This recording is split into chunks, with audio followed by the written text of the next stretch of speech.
Albuquerque's downtown, Albuquerque's uptown, these days are more like ghost town. Office buildings are still losing tenants, with the worst vacancy rate in the city now since the 1980s. And soon, one of Albuquerque's biggest office buildings will be completely empty, not a single person. News 13's Tim Maestas is on special assignment.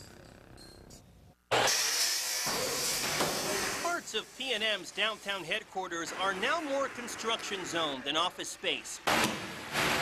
New Mexico's largest utility company is preparing for an influx of employees from the building next door. Construction workers have to work fast because it's happening soon. PNM is making major moves, consolidating all of its downtown Albuquerque employees from 2 buildings into 1. Soon, Alvarado Square, the building behind me, will be empty. When the company sold off its natural gas business, PNM's workforce dropped by almost 1,000 employees. The 2 buildings we occupy downtown had a 40% vacancy rate, and so it just wasn't efficient use of the space. The company headquarters is this 12-story building, which PNM owns. A 30-year lease for the neighboring Alvarado Square building expires in just a couple of years. Moving into the company-owned building will eventually save PNM millions of dollars a year. But in the process, it's going to make an increasingly empty downtown area even emptier. We've not brought in any new tenants at this point. Agents working Albuquerque's office real estate market are reporting the highest vacancy numbers in more than 20 years. Citywide, just under 19% of Albuquerque office space is unoccupied.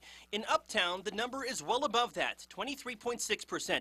Downtown's vacancy rate is 21.9%.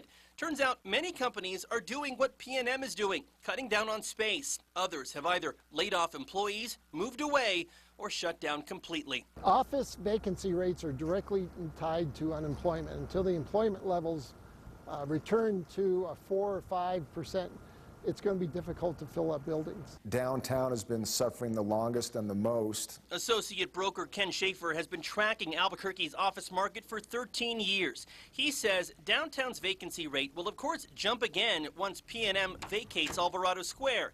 But he also says the move could bring good things to downtown. We'd like to sell it to an owner-user or lease it up to a single tenant that currently doesn't have a presence in Albuquerque. A single tenant would mean a new major employer for the city. Schaefer says having a downtown office building completely available is a good thing to offer big companies considering a move. It really positions Albuquerque in a great light to have this much space. But no one knows how long that could take. PNM is planning to have all of its downtown employees in 1 building by the end of the year, leaving behind a building with about 9% of downtown's total office space. Do we want to see that building occupied? Absolutely. We want a vibrant local economy because, the more vibrant the state's economy, the better our business is. Tim Maestas, KRQE News 13. For smaller companies looking to expand or move someplace else, brokers say now is the time to do it. With so much space available, leasing rates are at historic lows.